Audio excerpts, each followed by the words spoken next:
Hello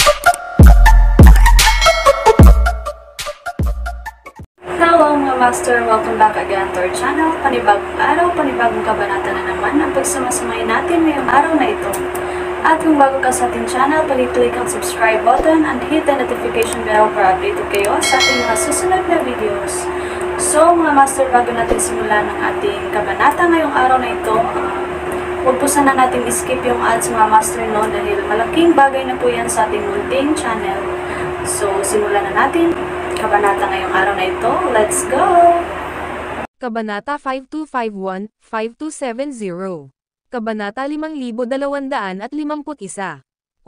Itinaas ni Lemuel ang kanyang mga browser at tinanong, paano ka sigurado na maaari kong magamit ang arte ng FilmSurge?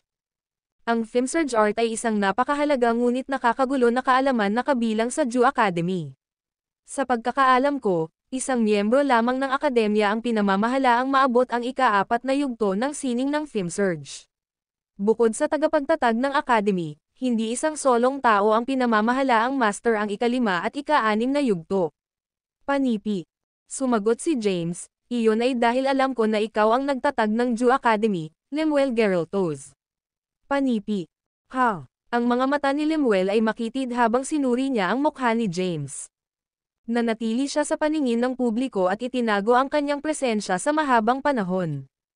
Kahit na ang mga mula sa gitnang eroplano ay may isang pahiwatig sa kanyang kinaroroonan. Ilan lamang sa mga tao ang natagpuan sa kanya hanggang ngayon. Gayunpaman, ang karamihan sa kanila ay malapit nang matugunan ang kanilang pagtatapos sa pamamagitan ng aksidente o kapalaran. Hindi inaasahan ni Lemuel na makikilala siya ng binata. Sinasabi mo na ako si Lemuel Geraltos, ang nagtatag ng Ju Academy. Panipi. Tama iyon, mahigpit na sagot ni James. Ano ang nakakaramdam sa iyo ng sigurado tungkol doon? Kinurot ni Lemuel ang labi niya. Nawala si Lemuel Geraltos ng maraming taon na ang nakalilipas. Ang paghuhusga sa iyong edad, marahil ay hindi ka pa ipinanganak ng mawala ang lalaki. Hindi ipinaliwanag ni James kung paano niya nakumpirma ang pagkakakilanlan ni Lemuel. Sa halip, pinalaki niya muli ang layunin ng kanyang pagbisita. Hindi mahalaga kung paano ko malalaman kung sino ka. Sir Lemuel, nais kong hilingin ang iyong payo tungkol sa sining ng FilmSurge. Hinaplos ni Lemuel ang kanyang balbas at ngumiti ng mahina. Ikaw ay isang kagiliw-giliw na binata. Kahit na ako ang nagtatag ng Ju Academy, bakit ko ibabahagi ang payo ko tungkol sa FilmSurge art sa iyo? Panipi. Sinagot ni James ang bagay sa katotohanan. Upang maging matapat, maaari kong pag-aralan at master ang FilmSurge art sa aking sarili. Kakailanganin lamang ng kaunting oras. Dumating lang ako sa iyo dahil interesado akong magkaroon ng talakayan sa iyo tungkol sa paglilinang at pagsasanay. Ganun ba? Si Lemuel ay naiintriga sa mga salita ni James dahil wala pang nag-aangkin na maaari nilang makabisado ang FilmSurge art sa kanilang sarili. Sino ka? Ikaw ba ang muling pagkakatawang tao ng isang nakaraang magsasaka? Inayos ni Lemuel si James na may tumusok na titig. Maramihang mga pangalan ng namatay na mga magsasaka mula sa buong iba't ibang mga eroplano ay dumating sa kanyang isipan. Gayunpaman, hindi masabi ni Lemuel na sigurado kung alin sa kanila ang muling nagkatawang tao bilang binata sa harap niya. Gayunpaman, sigurado si Lemuel na si James ay dapat na muling pagkakatawang tao ng isang kahanga-hanga, higit na mahusay na magsasaka. Ang karaniwang magsasaka ay hindi matutunan ang sining ng FilmSurge sa kanilang sarili, at hindi nila malalaman kung sino si Lemuel. Bukod dito, masasabi ni Lemuel na nakuhang muli ni James ang mga alaala sa kanyang nakaraang buhay. Dahil napakaraming sikat, may talento na mga magsasaka na namatay hanggang sa puntong iyon, nahihirapan si Lemuel habang isinasaalang-alang niya ang lahat ng mga posibilidad. Hindi mahalaga kung sino ang maaaring ako sa aking nakaraang buhay, sabi ni James. Lord Supremos, pinalaki ni Lemuel ang pangalan sa sandaling iyon. Tumingin si James kay Lemuel ng mahinahon. Bakit sa palagay mo ako ay Lord Supremos? Sumagot si Lemuel, ito ay dahil sa Suprema's Sword na ngayon ay nasa iyo.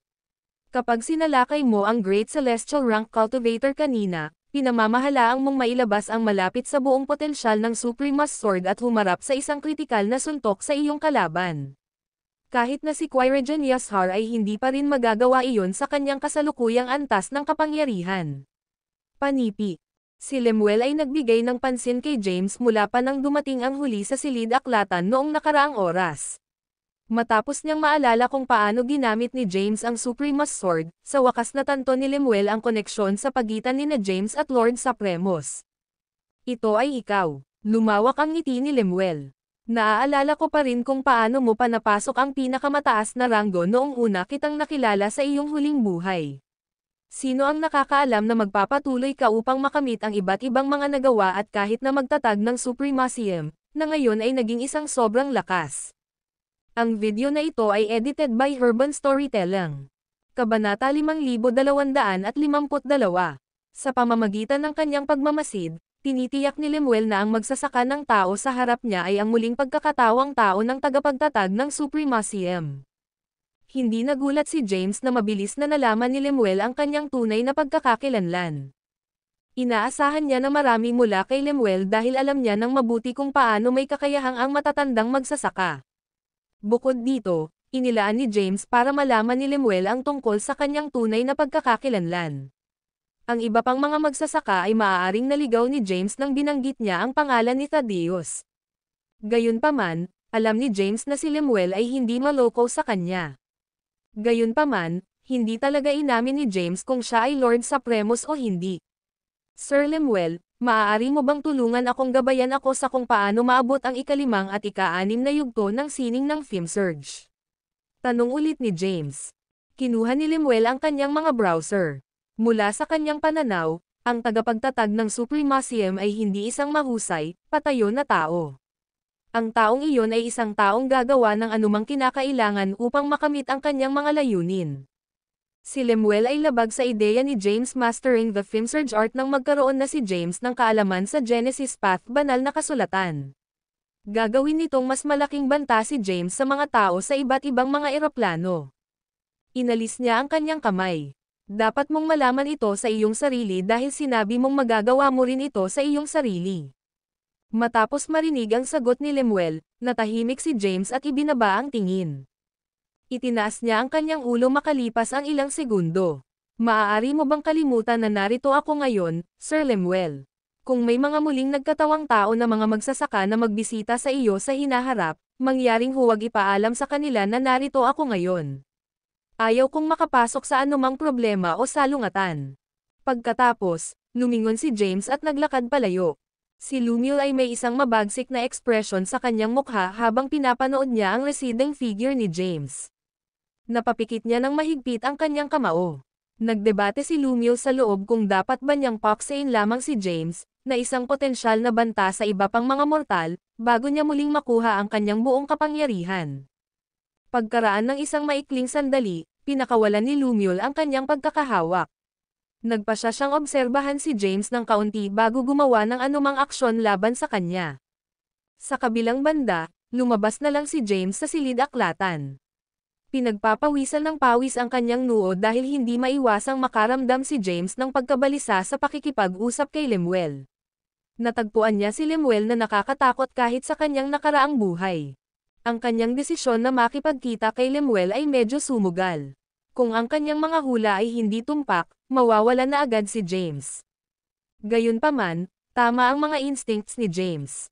Si Lemuel ay isang banal at matuwid na tao. Kung hindi maitatag ng tao ang Jew Academy, na isang kagalang-galang at kagalang-galang na institusyon.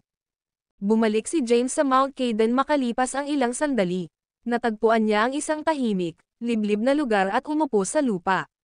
Siya ay may isang mahinahon na ekspresyon sa kanyang mukha habang siya ay nakatitig sa malayo. Ang isang matatandang lalaki na nakasuot ng luma, pagod na damit ay materyal sa isang lugar na malapit ng hindi gumagawa ng tunog. Napansin lamang ni James ang pagkakaroon ng matanda pagkatapos ng kaunting oras. Nakarating siya sa kanyang mga paa at binati ng magalang, "Hindi kita inaasahan, Sir Lemuel." Inalis ni Lemuel ang kanyang kamay nang hindi pinapansin at umupo sa isang kalapit na bato. Tinanong niya, ano ang eksaktong nangyari noon? Bakit ka sinalakay ng isang pangkat ng mga magsasaka bago ka namatay sa iyong huling buhay? Panipi. Si James ay nakatingin sa kanyang mga mata habang nakikinig siya sa mga katanungan ni Lemuel. Ang video na ito ay edited by Urban Storytelling. Kabanata 5253. Pagkatapos ng ilang minuto, humugot si James ng mahabang paghinga at nagsimula, ito ay dahil sila pagkatapos ng maalamat na kayamanan, ules. Tumahimik sandali si Lemuel at pagkatapos ay tinanong, ules.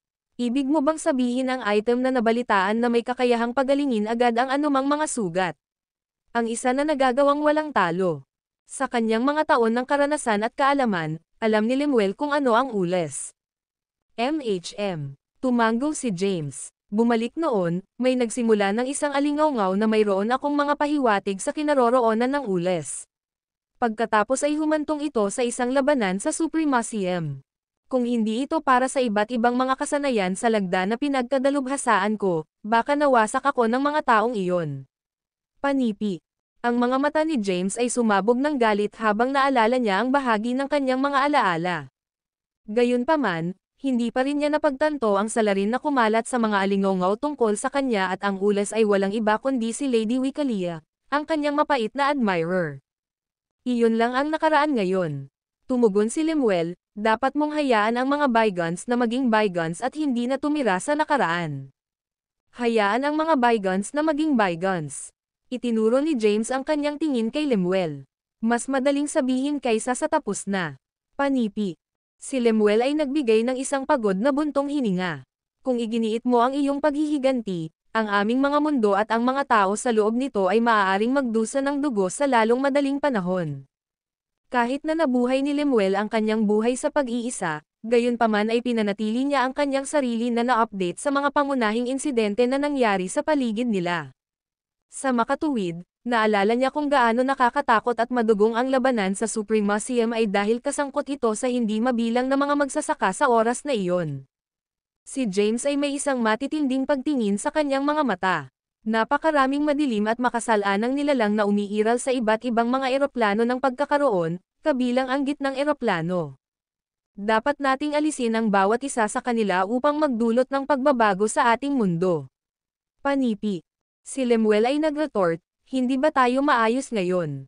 Ang Elysium Hall ay may utos ng gitnang eroplano, at pinapanatili nila ang tseke. Totoo iyon. Gayunpaman, mayroong isang limitasyon sa kung ano ang makamit ng Elysium Hall sa ngayon.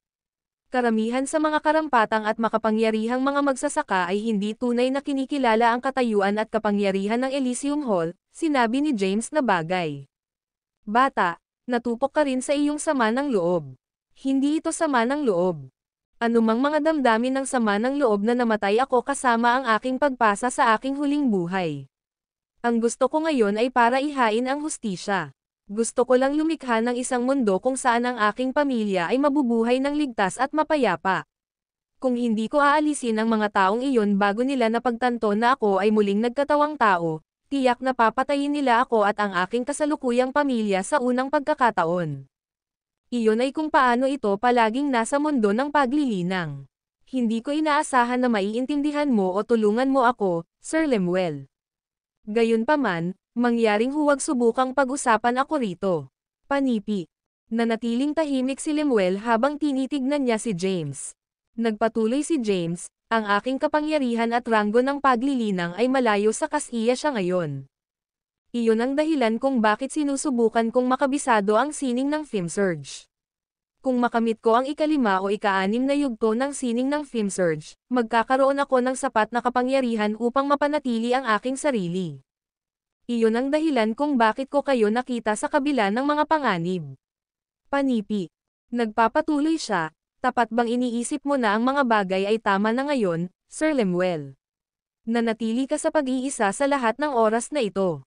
Alam mo ba kung ano ang nangyayari sa labas ng mundo o sa mga mababang antas ng eroplano? Ang Elysium Hall na tinutukoy ng lahat bilang patroller ng iba't ibang mga eroplano ay walang aktwal na kapangyarihan at awtoridad. Panipi. Ako ay masyadong matanda upang makialam sa mga gawain ng labas ng mundo. Pinakawalan ni Lemuel ang isang malalim na buntong hininga. Gagawin ko ito, Sir Lemuel. Magagawa ko ito, ngunit mangyaring huwag tumayo sa aking paraan. Itinatago ni James si Lemuel. Ang dalawa sa kanila ay tumingin sa bawat isa sa loob ng kaunting oras. Pagkatapos, itinaas ni Lemuel ang kanyang kamay at pinagsama ang isang napakalaking pintuan ng ilang mga hakbang ang layo. Kung maaari mong gawin itong ligtas sa lupain na ito, gagabayan kita sa mga pamamaraan upang makamit ang ika-5 at ika-6 na yugto ng arte ng FilmSurge. Gayunpaman, kung nabigo ka, papalagiin kita at ipadala ka sa isa pang siklo ng muling pagkakatawang tao ng sabay-sabay. Tumalikod si James sa pintuan at nagsimulang maglakad papunta dito. Hindi mo ba dapat isipin ang tungkol dito? Kung natigil ka doon, mapipilitin kang sumuko sa buhay na ito. Binalaan siya ni Lemuel. Huwag kang mag-alala, gagawin ko itong ligtas sa lupain, sabi ni James sa isang matatag na tinig. Pinona niya at lumakad sa pintuan. Bagaman wala siyang ideya kung ano ang mahahanap niya sa likuran ng pintuan, alam ni James na hindi niya dapat gaanong-gaanong ang kaharian na nilikha ni Lemuel. Ang video na ito ay edited by Urban Storytelling. Kabanata 5254. Upon na pumapasok sa lupain na nilikha ni Lemuel, napansin ni James na ang lahat ng kanyang mga kapangyarihan at base ng paglilinang ay nawala. Hindi niya maaktibo o magamit ang alinman sa kanyang mga kasanayan sa lagda.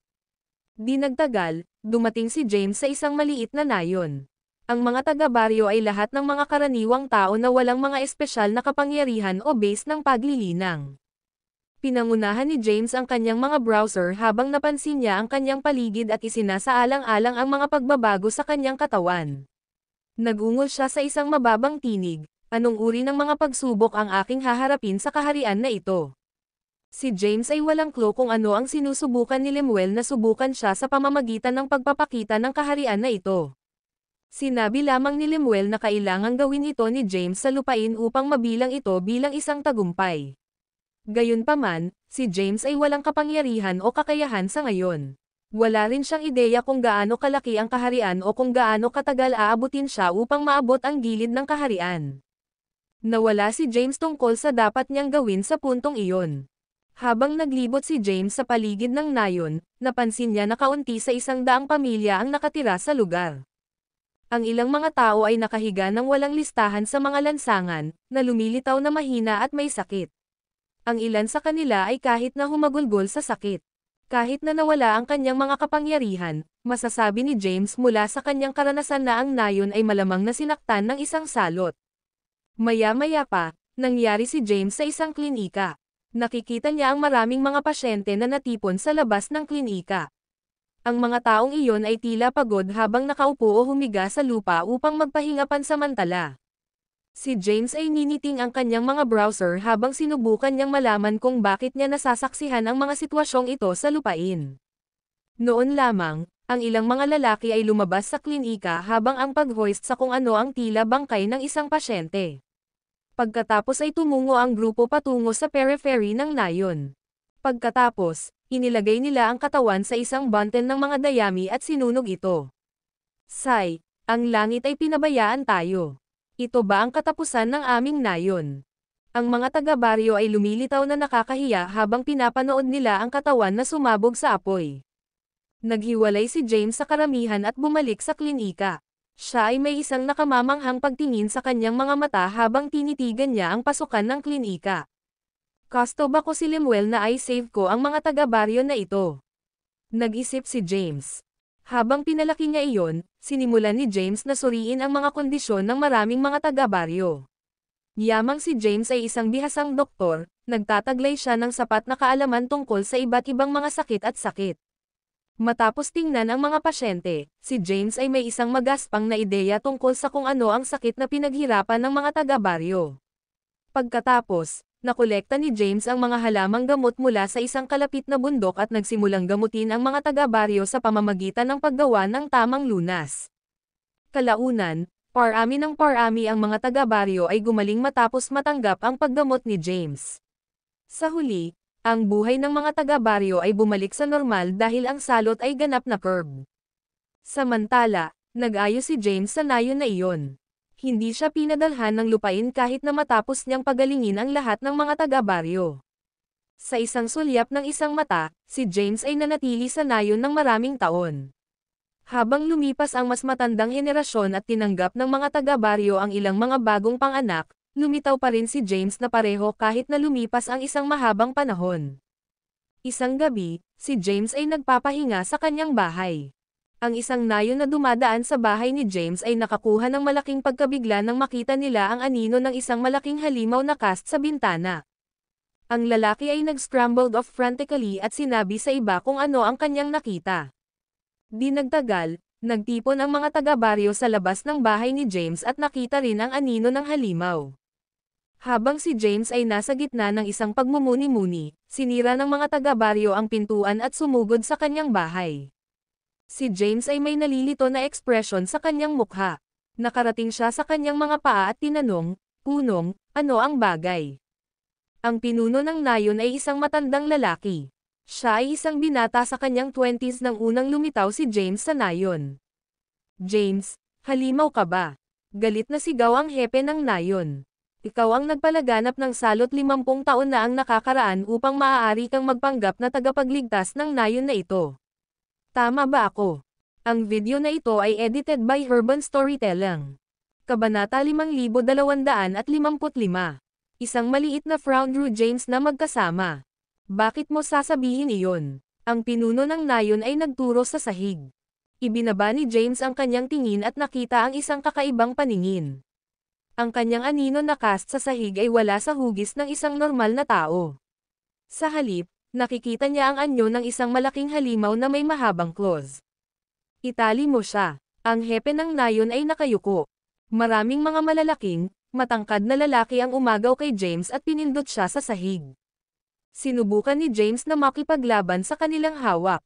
Sa kasamaang palad, agad siyang napapagana ng mga kalalakihan na hindi siya nagtataglay ng anumang base ng paglilinang o mga espesyal na kapangyarihan kahit na sa araw na iyon. Itinali ng mga taga-baryo si James at kinaladkad siya sa labas ng nayon. Pagkatapos, sinigurado nila siya sa isang poste at nakasalansan ang kahoy na panggatong malapit sa paa ni James. "Sunugin ang halimaw. Ang halimaw ay dapat na lumusot sa aming nayon upang may segowa ang mga masasamang gawa nito." Panipi. Sunugin ang halimaw. Sunugin ang halimaw. Ang mga malakas na chants ng mga taga-baryo ay lumusot sa mga bakuran. "Punong, pakinggan mo ako." Malakas na tumawag si James sa hepe ng nayon. Gayunpaman, ang kanyang tinig ay nalunod sa mga ingay na nagmula sa mga taga-baryo. Sa totoo lang, wala sa kanila ang interesadong makinig sa paliwanag ni James. Sa sandaling iyon, may nagtapon ng isang ilaw na sulong patungo sa tumpok ng kahoy na panggatong at itakda ito sa apoy. Sa loob ng ilang minuto, naramdaman ni James ang kanyang sarili na napuspos sa malaking apoy. Alam ni James na ang anumang pinsala na naidulot sa kanyang katawan habang nasa loob siya ng lupain ay hindi magastos sa kanya ng kanyang buhay. Gayunpaman, dumadaan siya sa napakaraming sakit. Kung wala ang proteksyon ng kanyang mga kapangyarihan, kinailangan ni James na tiisin ang sakit ng pagiging masunog na buhay. Ito ay naramdaman na ang kanyang kaluluwa ay dahan-daang na-shredded sa mga piraso. Unti-unti, lumabo ang pangitain ni James. Siya ay dumulas sa walang malay sa kalaunan. Pagkatapos ng kung ano ang tila isang mahabang panahon, si James ay muling nakakuha ng kamalayan. Habang binuksan niya ang kanyang mga mata, makakakita si James ng isang pamilyar na pagtingin sa paligid niya. Ang isang matandang lalaki ay nakatayo ng ilang mga hakbang ang layo sa kanya. Mabilis na bumangon si James. "Sir Lemuel." Mahinang ngumiti si Lemuel habang tinitignan niya si James. "Binabati kita." Si James ay may nakakagulat na pagtingin sa kanyang mukha. Hindi pa rin niya maiintindihan kung ano ang sinusubukan na sabihin sa kanya ni Lemuel sa pamamagitan ng kaharian. Nagtataka siyang tinanong, "Sir Lemuel, ano ba talaga ang pagsubok na inilagay mo sa akin sa lupain?" Tumawa si Lemuel. "Kapag inilagay ka ng mga taga-baryo sa apoy, hindi ka natupok ng galit at puot sa kanilang ginawa. Sa kabaligtaran, kung mayroon kang anumang mga saloobin na matiyak ang paghihiganti sa mga taga-baryo, tatapusin kita mismo." Nakikita ko. Sa wakas ay naintindihan ni James kung ano ang tungkol sa lupain ni Lemuel. "Maaari kitang bigyan ng gabay sa kung paano makamit ang ika-5 at ika-6 na yugto ng arte ng film surge. Gayunpaman, ang pangunahing problema na kinakaharap mo ngayon ay nasa ranggo ng iyong paglilinang. Ang minimum na kinakailangan para sa isa na maabot ang film surge arts 5th stage ay para sa kanila na ipasok muna ang Petit Celestial rango. Kaya, dapat kang magtrabaho sa ngayon." Panipi. "Maraming salamat, Sir Lemuel." Biyernang yumoko si James. Ngumiti si Lemuel ng bahagya at na-teleport ang layo sa lugar. Ang kanyang tinig ay sumigaw sa pamamagitan ng hangin sa susunod na instant. Lantaran, inaasahan kong makita kang magdala ng pagbabago sa kapangyarihan at hierarchy na itinatag sa iba't ibang mga eroplano, kasama na ang gitnang eroplano. Makikita natin kung may kakayahang gawin itong mangyari sa lalong madaling panahon. Umupo si James sa isang kalapit na bato habang nakikinig siya sa mga salita ni Lemuel, na kalaunan ay namatay. Pumasok siya sa maagang yugto ng Sovereign Third Rango. Sa mga mapagkukunan na mayroon siya, tiwala si James na maaari siyang sumulong sa rango ng Petit Celestial sa lalong madaling panahon. Ang video na ito ay edited by Urban Storytelling. Kabanata 5256. Ules. Saan sa mundo ay nahanap ko ang ules? Bumagsak si James sa ilalim ng kanyang hininga. Inatake siya at pinatay dahil sa ulas sa kanyang nakaraang buhay. Gayunpaman, si James ay walang clue tungkol sa kinaroroonan nito. Ang ulas ay isang mahalagang, maalamat na item ng napakalawak na halaga. Ang mga kwento at alamat nito ay naipasa sa pamamagitan ng salita ng bibig ng matagal na ang nakalipas. Nakalulungkot, walang aktwal na mga tala na nagpatunay sa pagkakaroon ng ules. Umabot si James hanggang sa ika-4 na yugto ng sining ng Filmsurge at nakuha ang Suprema's Sword. Gayunpaman, ang lahat ng iyon ay malayo pa rin sa sapat upang mapanatili siyang ligtas mula sa mga banta ng kanyang mga kaaway. Kung nais niyang eksaktong maghayganti sa mga kaaway mula sa kanyang nakaraang buhay, kailangang mabuhay si James at tatagal hanggang sa maabot niya ang ranggo ng paglilinang na siya bago siya namatay sa kanyang huling buhay. Ayon sa kanyang pagtatantya, si James ay mangangailangan ng hindi bababa sa isang enterpok upang makamit iyon. Sa makatuwid, mahalaga para kay James na ma-secure ang isang pamamaraan upang makatulong sa kanyang kaligtasan, at ang ules ay maaaring maging susi sa paglutas ng problemang ito. Nagpasya si James na makuha ang ules sa pamamagitan ng paggamit ng anumang paraan na kinakailangan. Bagaman ang ules ay lumitaw lamang sa mga alamat at tsismis hanggang ngayon, naniniwala si James na dapat itong umiiral sa totoong buhay para sa mga tao na magsimulang mag-ikot ng mga kwento tungkol dito. Bakit biglang sinalakay ako ng mga magsasaka na iyon? Maaari ba akong magkaroon ng clue sa mga ules tinaruroonan? Hindi ko lang alam na mayroon ako nito. Inisip ito ni James para sa isang habang, at ang tanging lugar na maaaring hawakan ang clue sa lokasyon ng ules ay ang Suprema's Zone. Ang Suprema's Zone ay isang santuaryo na matatagpuan sa loob ng mga bakuran ng Supremacium. Inimbak ni James ang lahat ng mga item na nakolekta niya sa kanyang nakaraang buhay sa loob ng Suprema's Zone. Kabilang sa kanyang koleksyon, mayroong libo-libong mga libro na hindi pa naranasan ni James. Sa kanyang nakaraang buhay, si James ay interesado lamang sa pag-aaral ng kapangyarihan ng Genesis ng iba't ibang mga eroplano. Babasahin lamang niya ang mga libro na may kaugnayan sa paksang iyon. Inilagay ni James ang isang selyo sa buong Suprema's Zone noon.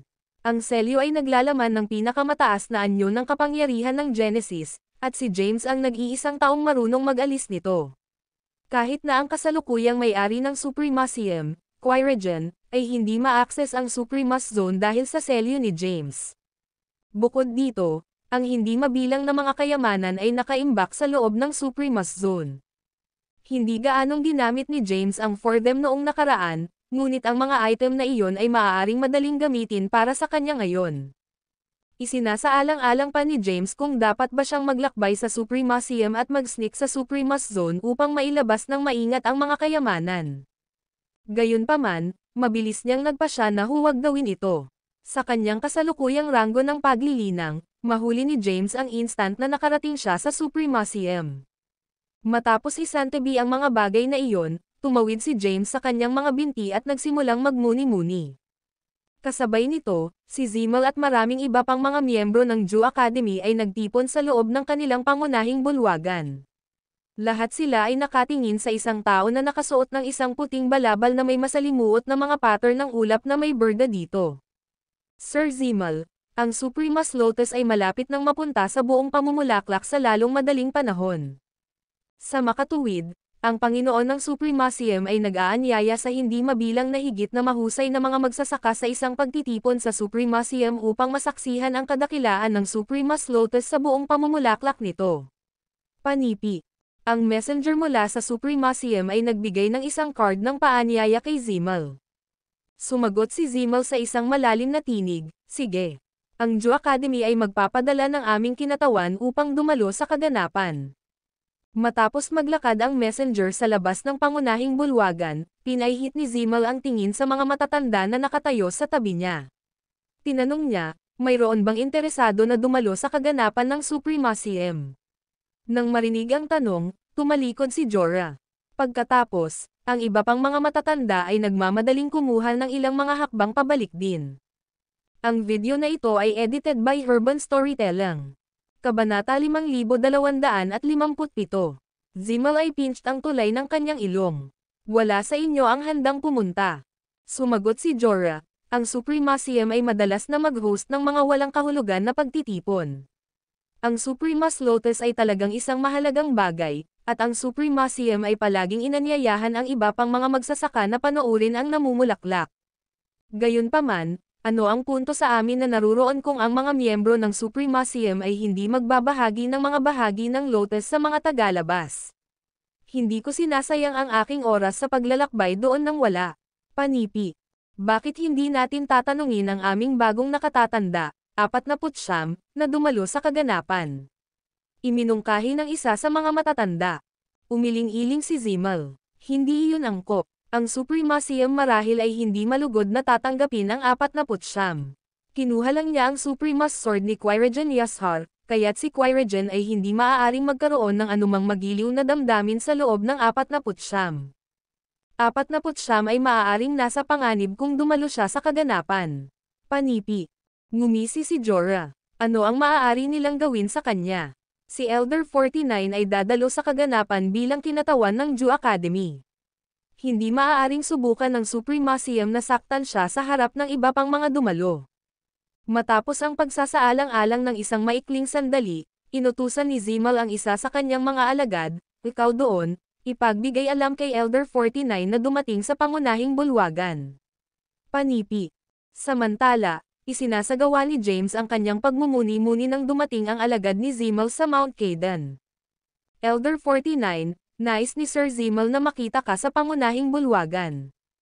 Oo naman. Tumanggo si James at nakarating sa kanyang mga paa. Pagkatapos, sinundan niya ang alagad ni Zimal sa pangunahing bulwagan ng Ju Academy. Nang makapasok sa bulwagan, nakikita ni James ang iba pang mga matatanda na naghihintay din sa loob niya. Ngumiti siya at saglit na binati ang iba habang naglalakad siya sa Zimal. Pagkatapos, yumuko siya ng bahagya sa punong guro. Pagbati, Sir Zimal. Tumugon si Zimal, 49, nakatanggap kami ng paanyaya mula sa Supremacium upang tingnan ang pamumulaklak ng Supremas Lotus. Handa ka bang dumalo sa kaganapan bilang kinatawan ng Ju Academy? Tumahimik sandali si James. Mas maaga, naramdaman niya ang bahagyang nababagabag dahil hindi maisip ni James ang anumang paraan upang bisitahin ang Supremacium na may wastong dahilan. Sa kanyang pagtataka, binibigyan siya ni Zimal ng pagkakataon kung kailangan niya ito. Pagkalipas ng ilang segundo, maliwanag na ngumiti si James. Ang Supremacium ay isa sa 10 mahusay na puwersa. Pinarangalan akong dumalo sa kaganapan bilang kinatawan ng aming akademya. Panipi. Splendid. Pinagsama ni Zimal ang paanyaya at ipinasa ito kay James. Pagkatapos, sinabi niya, ang Qui-Regen ay maaaring makaramdam ng kaunting hindi nasisiyahan sa nangyari kamakailan. Gayunpaman, sigurado ako na ang Supremacium ay hindi masyadong bastos sa isa sa kanilang mga panauhin. Si James ay ngumiti ng Riley at tinanong, sino ang dapat kong dalhin sa akin sa kaganapan, Sir Zimal? Sumagot si Zimal, nasa iyo iyon. Panipi, naunawaan. Nagbigay ng ibang busog si James. Sa kasong iyon, aalis ako ngayon. Matapos umalis sa pangunahing bulwagan, bumaba si James ng aklatan upang makita si Lemuel. Sa kasamaang palad, hindi niya mahahanap ang matatandang magsasaka kahit saan sa silid aklatan. Si James ay may isang madilim na ekspresyon habang siya ay bumalik sa kanyang espiritual na bundok. Nang pumasok si James sa kanyang silid, biglang naging materialize si Lemuel sa harap niya. Hindi nagtanong si Lemuel, hinahanap mo ba ako? Lumiwanag ang mukha ni James habang binabati niya si Lemuel na magalang, Sir Lemuel, bibisitahin ko ang Supremacy-M. Oh, itinaas ni Lemuel ang kanyang mga browser. Bakit mo ba nibisita ang lugar na iyon? Sa palagay ko ay hindi ko sinasadyang nakakuha ng mga pahiwatig tungkol sa mga ules kung nasaan ang aking nakaraang buhay. Kaya, pinaplano kong mag-sneak sa santuaryo na matatagpuan sa loob ng Supremacy-M at kinuha ang lahat ng mga kayamanan na nakaimbak doon. Pagkatapos, maaari kong suriin ang lahat ng mga librong nakolekta ko pagkatapos upang makita kung tama ang aking mga hinala. Panipi. Nagpatuloy si James, iyon ang dahilan kung bakit nais kong hilingin sa iyo na sumama sa akin dahil natatakot ako na ang pagbiyahe na ito sa Supremacy-M ay maaaring mapanganib. Malinaw mong sinusubukan kong gawin akong bodyguard para sa paglalakbay na ito. Galit na galit si Lemuel. Ang video na ito ay edited by Urban Storytelling. Kabanata 5258. James ay nagsabi sa isang mahinahon na tinig, "Siyempre hindi, Sir Lemuel. Paano ko ito hihilingin sa iyo? Ang pangunahing dahilan na inaanyayahan kita na pumunta sa Supremacy-M ay para sa amin na tamasahin ang kaakit-akit na pagtingin doon." Sa kabila ng paliwanag ni James, alam ni Lemuel kung ano ang pinaplano ng binata. Bumantong hininga, sandali na isinara ni Lemuel ang kanyang mga mata at binuksan muli ito. "Mayroon akong libreng oras. Fine. Sasamahan kita." Pagkatapos, ginamit ni Lemuel ang kanyang mga kapangyarihan upang mabago ang kanyang hitsura at kasuotan. Sa isang sulyap ng isang mata, si Lemuel ay naging isang taong nasa gitnang may edad na nakasuot ng Katanji Tangi, angkop na balabal. "Mas maganda ang hitsura mo sa hitsura na iyon." Mahinang chuckled si James. Tumawid si Lemuel. "Magtatakda ako ng mga bagay ng diretso ngayon. Sinasamahan kita sa Supremacy-M. Hindi kita tutulungan, kahit na ano ang iyong pinaplano. Siyempre, malawak na beam. Hindi tulad ng sinusubukan kong gumawa ng anumang masama. Bisitahin ko lang ang aking dating tahanan at makuha ang ilang mga bagay na naimbak ko doon ng mga edad. Hindi ako gagawa ng anumang mapanganib, kaya hindi ko na kailangang humingi ng tulong." "Kailan tayo aalis?" tanong ni Lemuel. "I-update kita sa nagpa siya ako sa oras," sagot ni James. Matapos marinig ang mga salita ni James, nag-teleport si Lemuel at nawala mula sa lugar. Samantala, lumawak ang green ni James. Hindi niya maiwasang masiguro na mas matiyak dahil sumang-ayon si Lemuel na sundan siya sa Supremacy-M. Lantaran na nagsasalita, natitiyak ni James na maaari niyang makuha ang kanyang mga kayamanan mula sa Supremacy Zone nang walang kahirapan hanggat pinayagan siyang pumasok sa Supremacy-M. Nagkataon, binigyan siya ng pahintulot na bisitahin ang lugar na ngayon. Gayunpaman, inanyayahan niya si Lemuel na sumama bilang isang pag-iingat na panukala. Gayun din, si James ay sinaktan ng isa pang ideya, at nauugnay ito sa Supremacy Lotus. Ang Supremacy Lotus, na isa sa mga mahal na pag-aari ng Supremacy-M, ay itinuturing na isang uri ng holy herb na Genesis. Nang umalis si James sa Endlos, pinamamahalaang niyang makuha ang Genesis Holy Herbs ng una at pangalawang ranggo. Ang mga halamang gamot ay ginawa ng ang mga unang eroplano o pangalawang antas ng eroplano ay nabigo na umusbong sa mga eroplano na may mataas na antas. Sa kabilang banda, ang Supremacy Lotus ay hindi bababa sa isang ikawalong ranggo na Genesis Holy Herb. Ang ilan ay maaaring maabot ang ika-9 na ranggo depende sa kalidad nito. Kung pinamamahalaan ni James na magkaroon ng pag-aari ng Supremacy Lotus, magagamit niya ito upang mapalakas ang kanyang mga kapangyarihan ng malaki sa loob ng isang maikling oras. Gayunpaman, hindi pa siya nakakakita ng isang magagawa na plano upang makuha ang Supremacy Lotus. Sa makatuwid, hinikayat ni James si Lemuel na sumali sa kanya sa paglalakbay sa Supremacy-M. Kung walang ibang paraan, kukunin ni James si Lemuel na ilayo ang Lotus sa pamamagitan ng lakas. Walang sino man sa Supremacy-M ang magkakaroon ng kapangyarihan o kasanayan upang ihinto si Lemuel. Sa katunayan, hindi isang solong magsasaka mula sa iba't ibang mga plano ang magagawa iyon. Ang lahat ng mga eroplano kabilang ang gitnang eroplano ay patuloy na napapaligiran ng kadiliman. Ang lahat ng mga eroplano na ito ay umiral sa loob ng kadiliman. Ang bawat tao ay tinukoy ang kadiliman sa paligid nila bilang madilim na mundo. Walang nakakaalam kung ano ang matatagpuan sa pinakamalalim na bahagi ng madilim na mundo o kung ano ang magiging hitsura nito sa kabilang dulo ng kadiliman. Kahit na ang higit na mahusay na Martial Celestial Rango ng Rango ay may limitadong kaalaman sa madilim na mundo.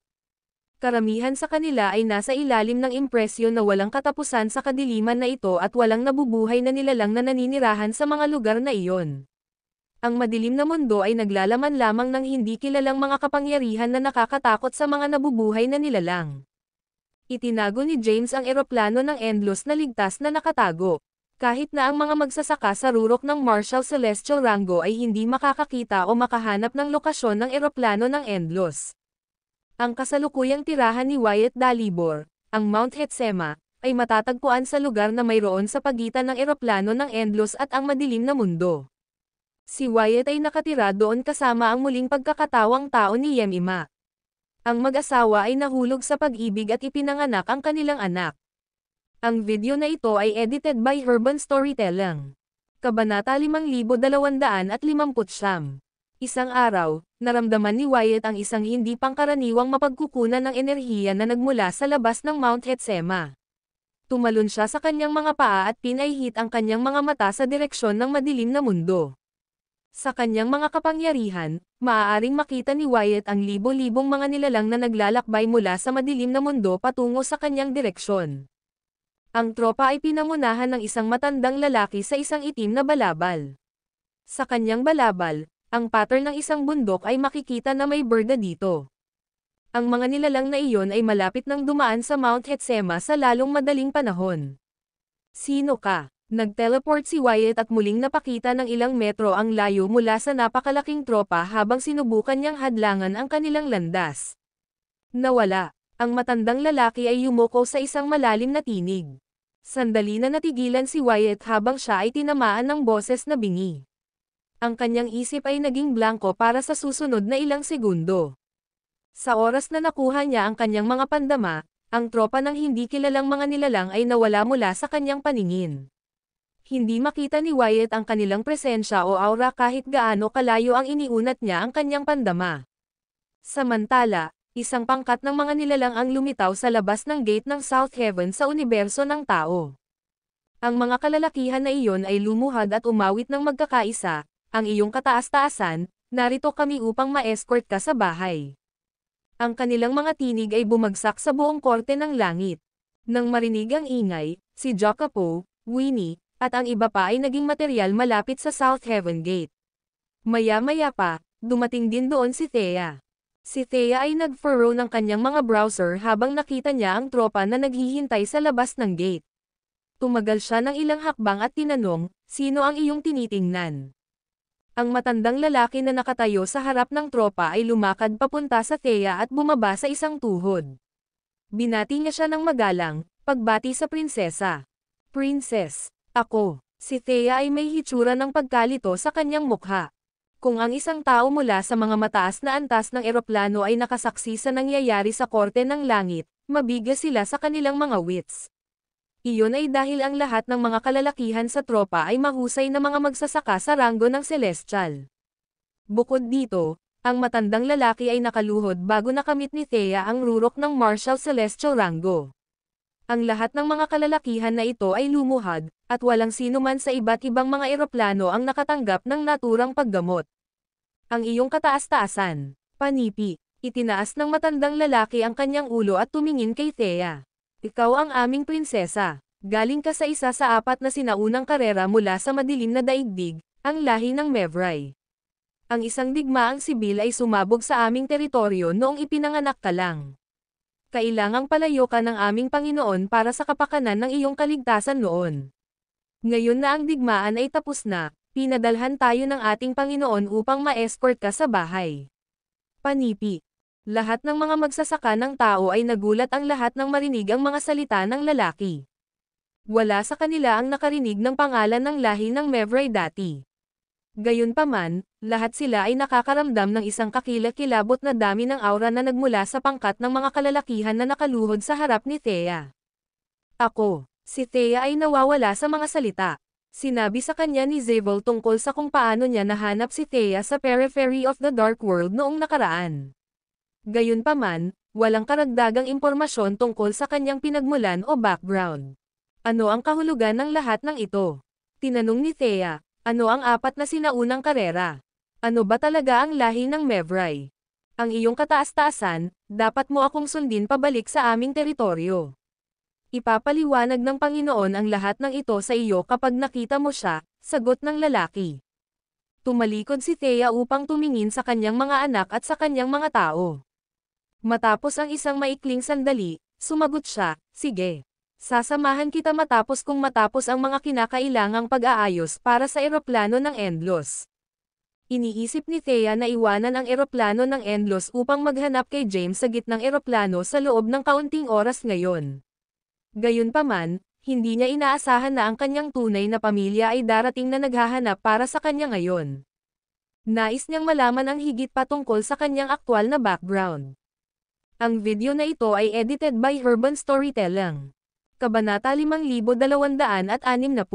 Para sa Thea, ang oras ay tila napakabagal mula nang umalis si James sa Endlos. Samantala, pinagkadalubhasaan niya ang kapangyarihan ng Genesis ng Endlos at naging Panginoon ng eroplano ng Endlos. Dahil nagpasya si Thea na sundin ang mga kalalakihan na iyon at maglakbay sa teritoryo ng lahi ng Mevrai, oras na siya ay nagtalaga ng ibang tao na maging bagong Panginoon ng eroplano ng Endlos. Ang eroplano ng Endlos ay may potensyal na lumago at magbago sa isang 8 antas ng eroplano sa lalong madaling panahon. Ang karaniwang magsasaka ay hindi magkakaroon ng kung ano ang kinakailangan upang pamahalaan ang lahat ng buhay sa isang 8 antas ng eroplano. Kailangan ni Thea ang isang tao na may talino at kasanayan upang pamahalaan ang eroplano ng Endlos. Ibinaling niya ang pangkat ng mga magsasaka ng tao na nakatayo sa likuran niya. Habang ang kanyang tingin ay lumubog sa mga pamilyar na mukha, hindi mahanap ni Thea ang sinumang angkop para sa gawain sa karamihan ng tao. Matapos ang pagsasaalang-alang ng ilang sandali, nagpasya si Thea na ang pinakamahusay na kandidato para sa posisyon ay si Hetsema. Ang binata ay isang mabilis na mag-aaral at isang may talento na magsasaka. Si Hetsema ay napakamapagkukunan din at mapaghangad. Kailangan kong huminto sa pamamagitan ng sekta ng Orstellan. Nag-teleport si Thea at muling lumitaw sa pangunahing bulwagan ng sekta ng Orstellan. Nanay, ang mukha ni Hetsema ay sumabog sa isang ngiti sa sandaling nakita niya si Thea. Naging abala ka mula nang maging eroplano ng Panginoon ng Endlos. Ano ang nagdadala sa iyo dito ngayon? Maglakad ka sa akin, iminumungkahi ni Thea. Oo naman, malawak na ngumisi si Hetsema. Ang dalawa sa kanila ay dumating sa isang tahimik, nasirang lugar. Aalis ako sa Endlos sa lalong madaling panahon, sinimulan ni Thea. Tumahimik sandali si Hetsema at tinanong, bakit ka aalis?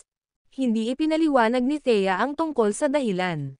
Sa halip, sinabi niya, bago umalis, nais kong makakuha ng isang tao na manguna sa posisyon bilang bagong Lord of the Endlos na eroplano. Kaya, makikita mo ako dahil gusto mo akong maging bagong Panginoon. Tumango si Thea. Naisip ko ito at nagpasya na ikaw ang perpektong kandidato para sa posisyon. Ikaw ay isang karampatang at may likas na mapaglinang.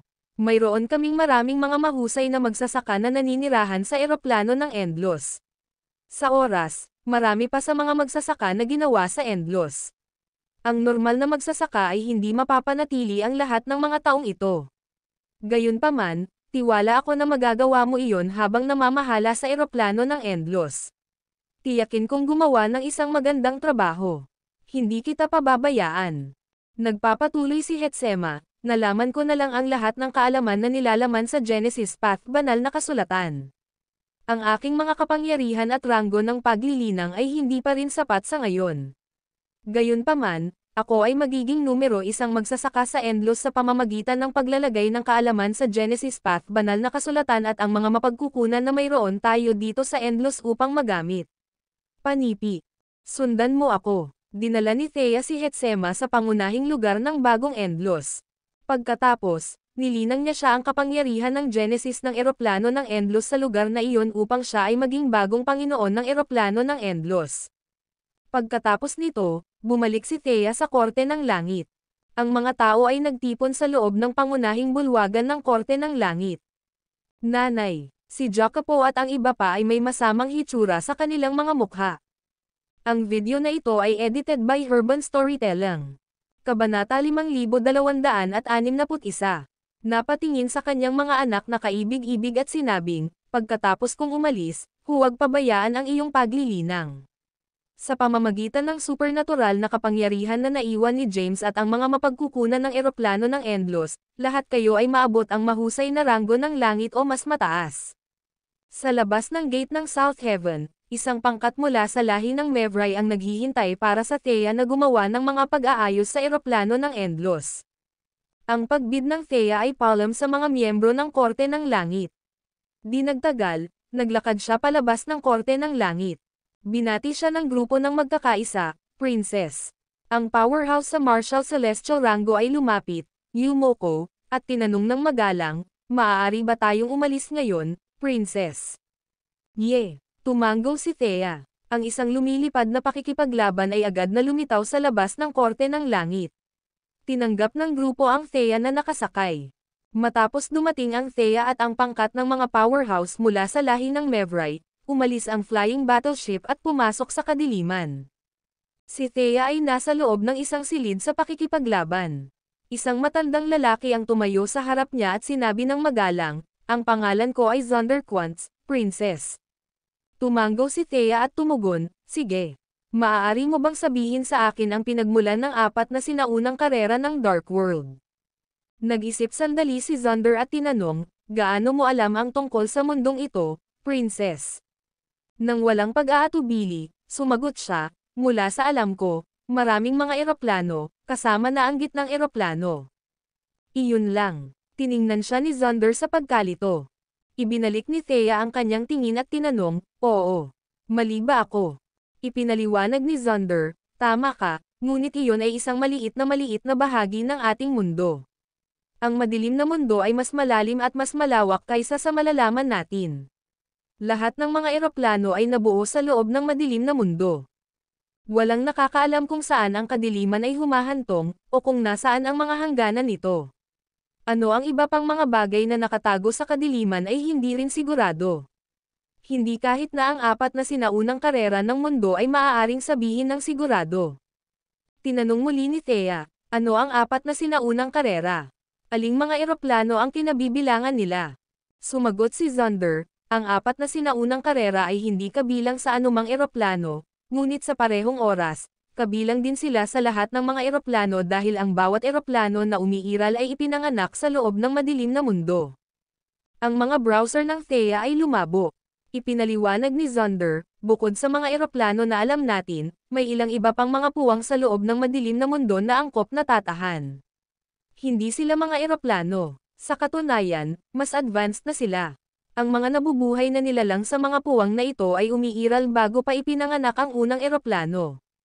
Kilala sila bilang primevals. Ang 4 na sinaunang karera ay ang pinakamalakas sa kanila.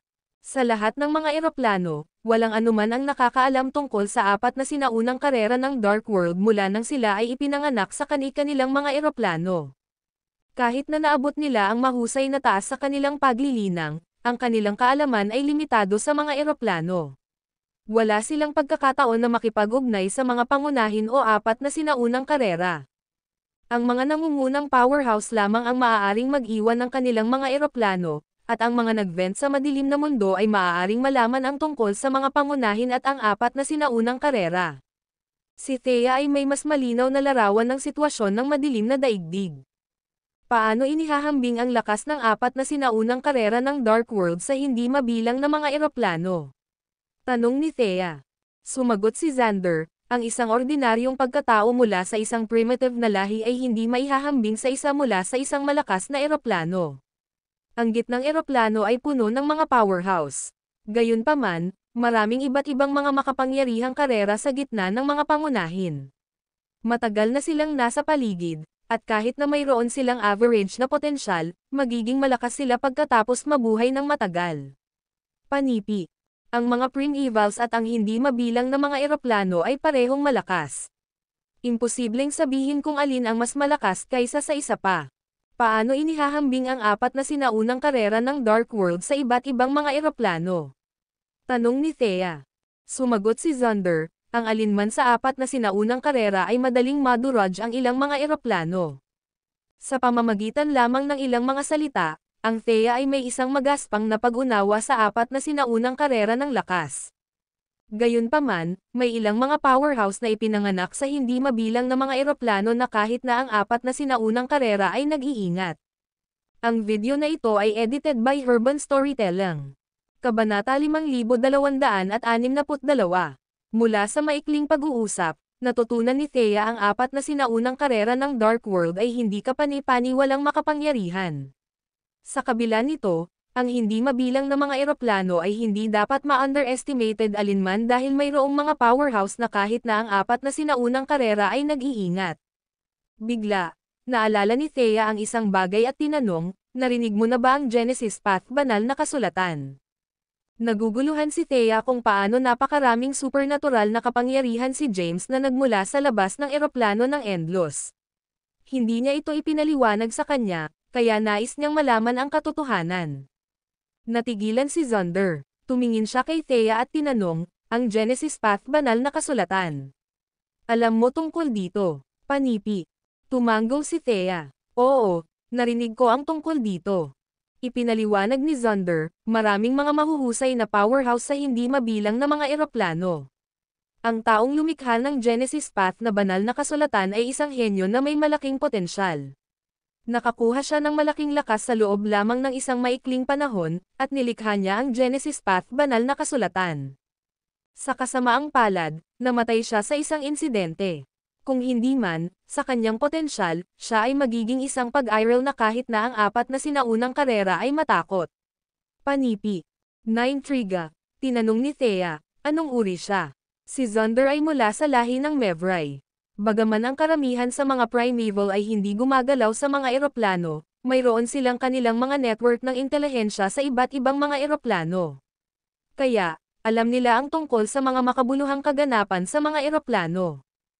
Ipinaliwanag niya, ang taong lumikha ng Genesis Path banal na tinawag na James Caden. Siya rin ang nagtatag ng Supremacium, isa sa pinakamalakas na puwersa sa gitnang eroplano.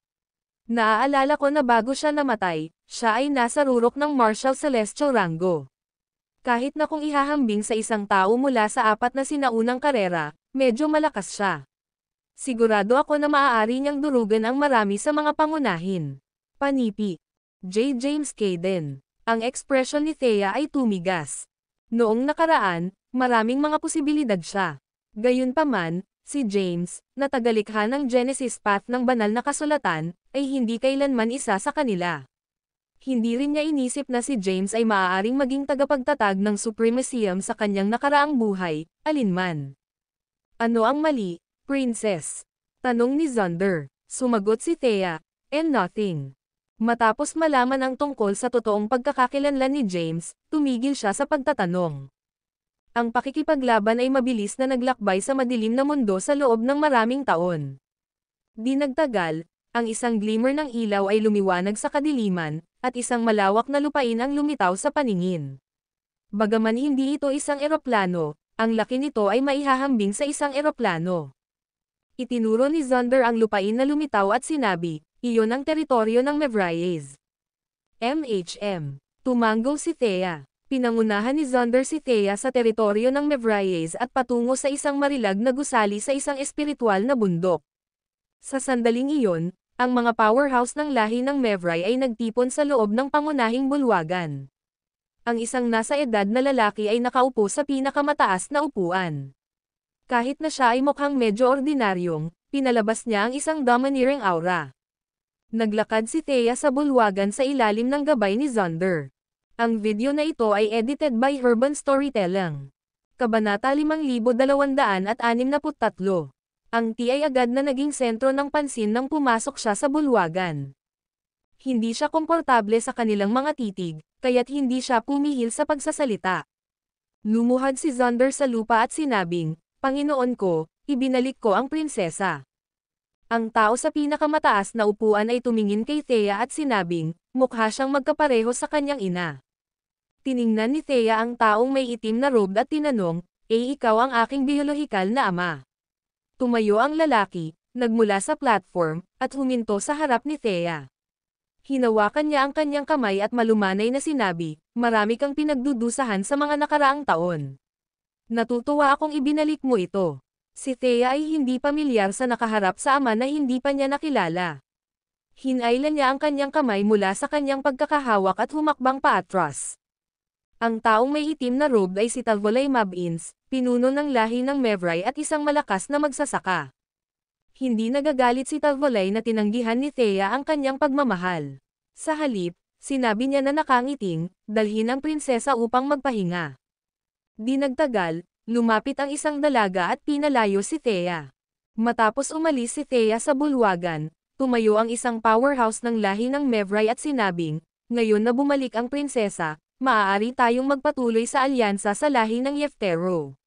Nalutas lang namin ang aming panloob na salungatan, at kung hindi tayo kaalyado, mahirap para sa amin na makakuha ng isang foothold sa mga primitive races. Panipi. Sam-asang-ayon ako, aking Panginoon. Ang lahi ng Yeftero ay isa rin sa 4 na sinaunang karera. Dapat nating mabuo ang alyansa sa lalong madaling panahon.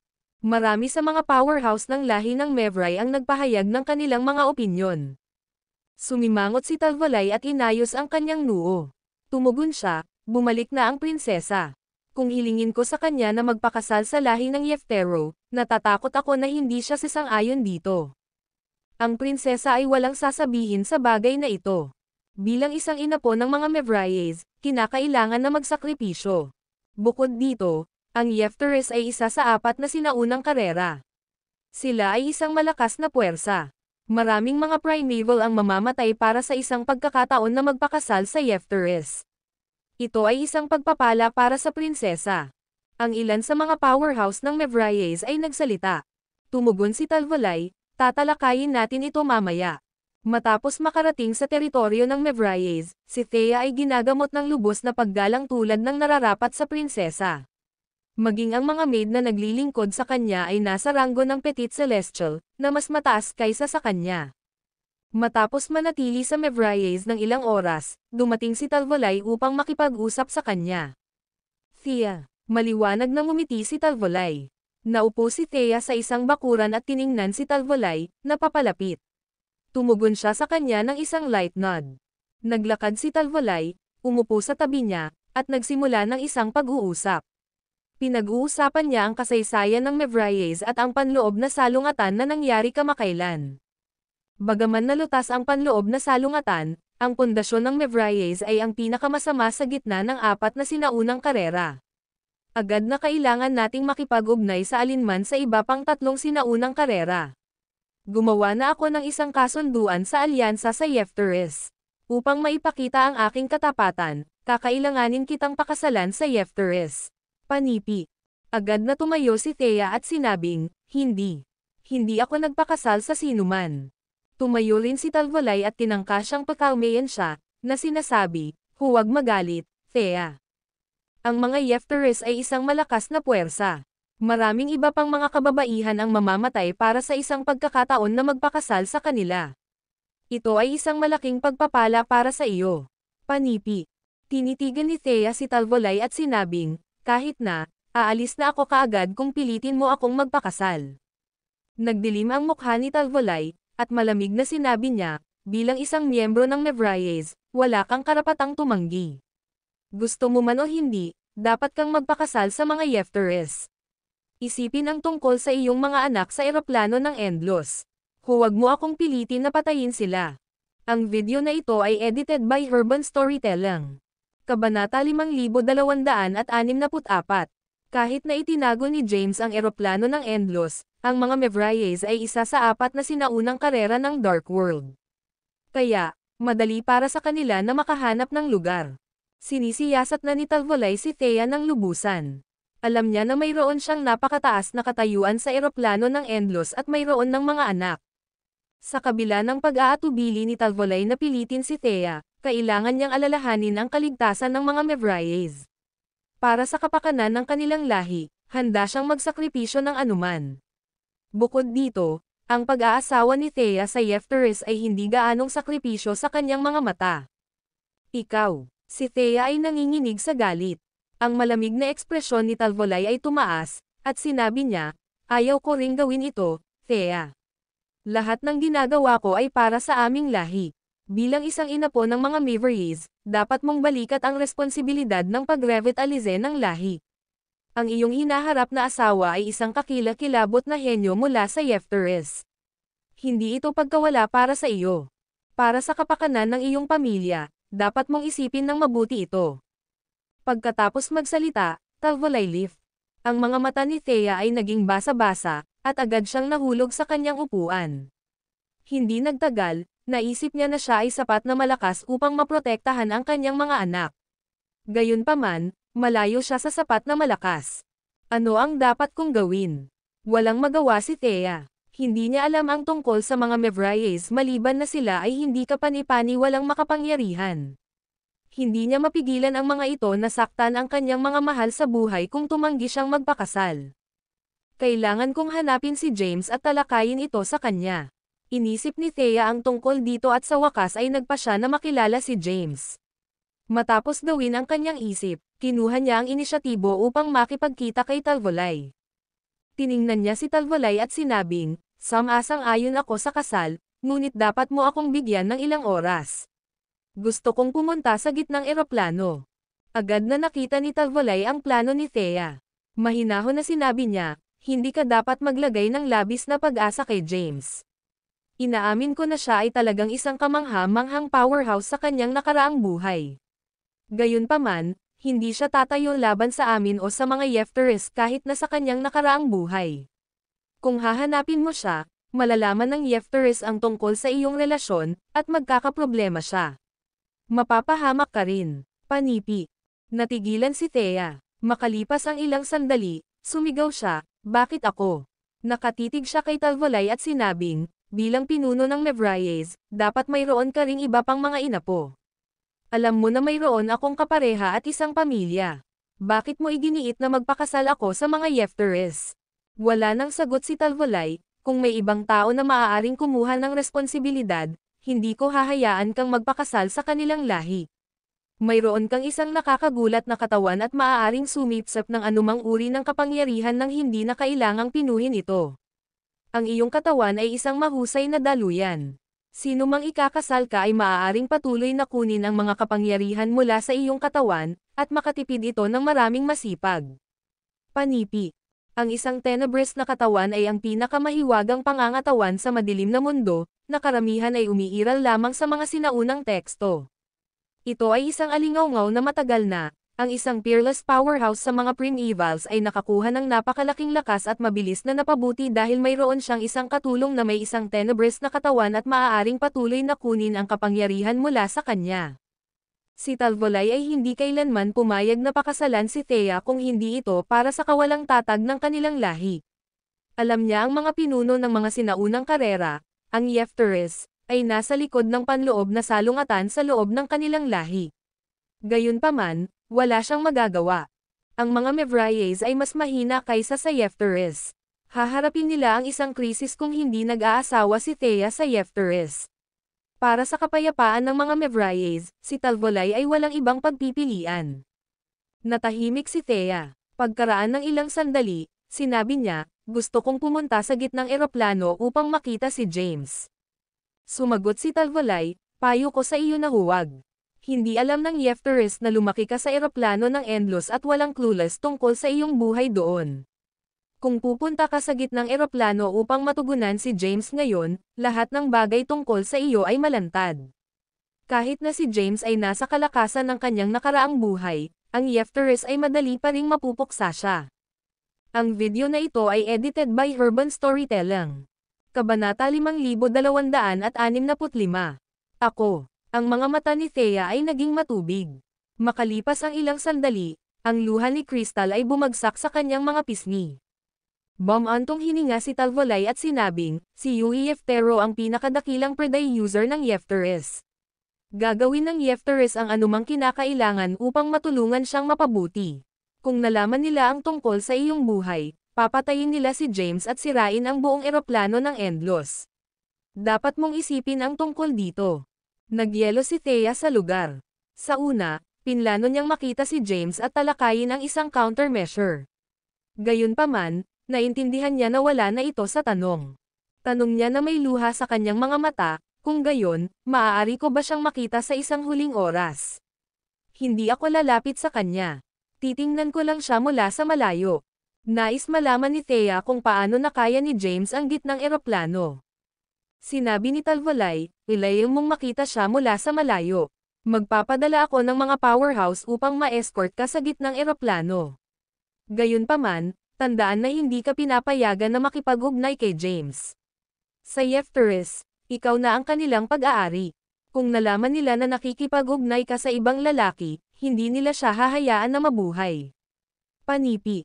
Naiwan si Thea na may isang mabibigat na puso, na bumalik sa espiritual na bundok kung saan siya naninirahan. Naisip niya na ang pagpunta sa mga Mevriers ay isang pagpapala, ngunit sa halip, ito ay isang bangungot. Siya ay determinado lamang na makasama si James, at walang ibang tao na pinapayagan na maglagay ng kamay sa kanya. Sa makatuwid, pinlano niyang makita si James sa huling oras. Pagkatapos, magpapanggap siyang sumabay sa kasal at kunin ang kanyang buhay sa araw ng kasal. Hindi na siya makikipagtalik sa ibang lalaki. Ang kanyang huling pag-aalala ay si James. Alam na niya ang tungkol sa nakaraang buhay ni James. Matapos malaman ang tungkol sa labanan ng Supremacium, naintindihan niya kung gaano kalaki ang galit sa puso ni James at nagagalit na hindi niya maibabahagi ang kanyang pasanin. Naupo si Thea sa bakuran ng manor sa isang labi. Biglang lumitaw si Talvolay at sinamahan ng isang ordinaryong gitnang may edad na nakasuot ng kulay abo na balabal. Itinuro ni Talvolay ang tao sa tabi niya at sinabi, Thea, ito ay isang confidential sa akin. Siya ay nasa unang yugto ng banal na ranggo ng langit at kabilang sa mga pinakamahusay na powerhouse sa Mevriers.